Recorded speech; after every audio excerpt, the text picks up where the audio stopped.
तो कैसा होगा कि अगर आपसे मैं कहूं कि 9 मई को होने वाला मैच एलएसजी बनाम आरसीबी, कौन जीतेगा तो कौन हारेगा, उसी के साथ साथ फाइनल पिच रिपोर्ट क्या रहेगी और वेदर रिपोर्ट क्या रहेगी, यानी कि यहाँ का मैदान किस तरीके से बिहेव करेगा अगर कोई गेंदबाजी करता है, तो किस तरीके से बिहेव करेगा अगर कोई बल्लेबाजी करता है।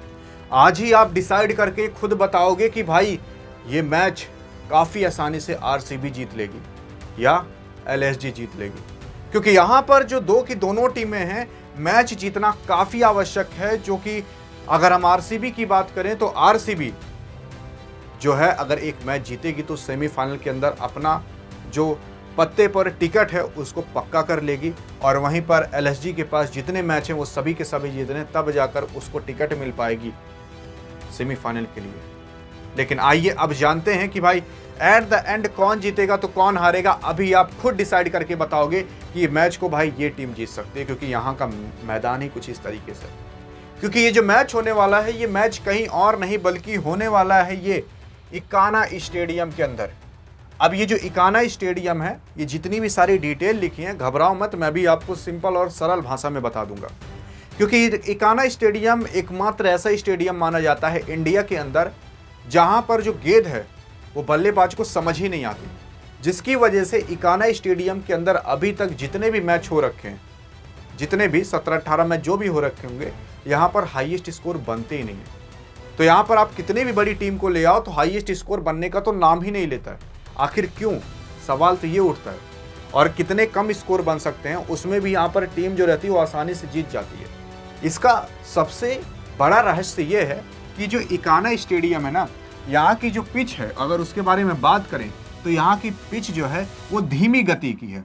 यानी कि जब यहाँ पर गेंद फेंकी जाती है ना, तो जो स्पिनर गेंदबाज हैं उनको ज़्यादा मदद मिलती है, और ज़्यादा मदद मिलने के साथ ही साथ जो बल्लेबाज होते हैं उनको रन बनाने में चुनौती का सामना करना पड़ता है। यहाँ पर जो गेंद होती है वो बल्ले पर थोड़ी रुक कर आती है, जिसकी वजह से जो बल्लेबाज होते हैं उनको बड़ा शॉट लगाने में थोड़ी मुश्किलात का सामना करना पड़ता है।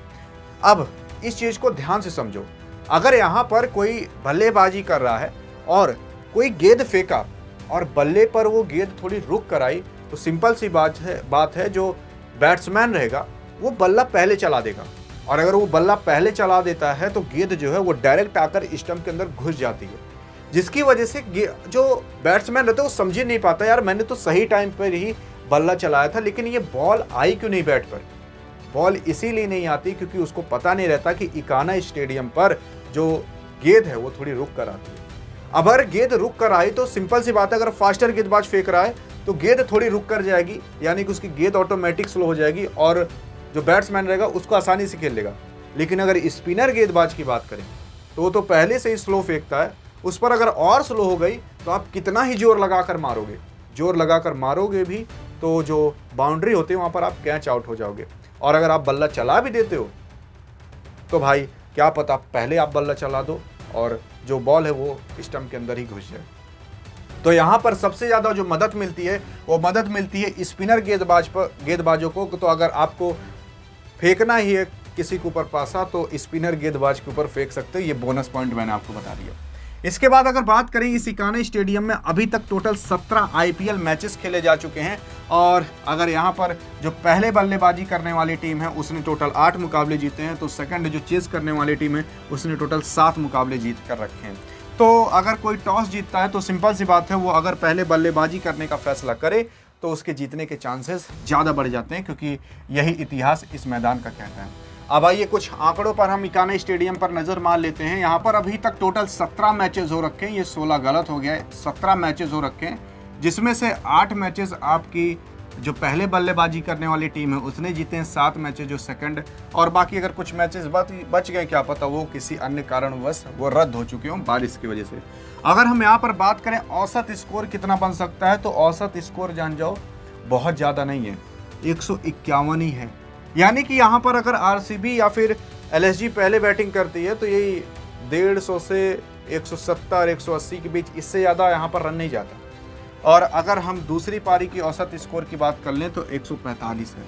सिंपल सी बात है, अगर कोई टीम यहाँ पर पहले बैटिंग करके 151 रन या फिर 170 या फिर 165 इतना भी मार देती है ना, तो उसके जीत के परसेंट आप जान जाओ 50% से ज़्यादा हो जाते हैं, लगभग 70-80% हो जाते हैं, क्योंकि यहाँ पर रन बनते ही नहीं है। अगर जो सेकंड बैटिंग करती है तो उसका औसत स्कोर 145 है, यानी कि चेज करने वाली टीम यहाँ पर ढंग से चेज ही नहीं कर पाती, अगर पहले बल्लेबाजी करने वाली टीम थोड़ा ढंग का रन ठोक ठाक दी है। और अगर हम बात करें सबसे अधिक रन यहाँ पर कितने बने हैं, तो आज तक सबसे अधिक रन 200 भी नहीं गया है। जी हाँ, जहाँ यहाँ आईपीएल में 200 रन नॉर्मल हो जाता है, 200 से भी ज़्यादा मारकर टीमें जीत जाती हैं, तो यहाँ पर 199 रन हाईएस्ट ही गया है। एक बार गया था वो भी, और उसी के बाद ये 150, 160, 170 इसी के बीच में सभी टीमें घूमती रहती हैं। और अगर बात करें हम न्यूनतम स्कोर, तो भाई 108 रन यहाँ पर न्यूनतम स्कोर बना, और 10 के 10 विकेट उस टाइम गिर चुके थे। और ये है इकाना स्टेडियम का रहस्य, क्योंकि यहाँ पर स्पिनिंग गेंदबाजों की ज़्यादा मदद मिलती है, गेंद थोड़ी रुक कर आती है, जिसकी वजह से बैट्समैन यहाँ पर चल नहीं पाते। तो अगर आप सोच रहे हो कि भाई यहाँ पर कोई बैट्समैन आएगा शतक मार देगा, ये काफ़ी मुश्किल रहता है, क्योंकि यहाँ पर शतक मारना आप जान जाओ काफ़ी बड़ा चीज़ हासिल कर ली हो। बाकी आपको क्या लगता है कि इस स्टेडियम में कितने रन बन सकते हैं? मेरे हिसाब से तो अगर यहाँ पर मैच होता भी है तो आरसीबी के ज़्यादा चांसेस हैं, क्योंकि आरसीबी इस चीज़ को जानती है कि किस तरीके से मैच को इन सब स्टेडियम में जीता जाता है, क्योंकि मैंने आपको इस वीडियो के अंदर डिटेल से बता कर रखा है कि भाई फाइनल प्लेइंग 11 क्या है और कितनी खतरनाक अब आरसीबी के अंदर चेंज करके आरसीबी को बना दिया गया।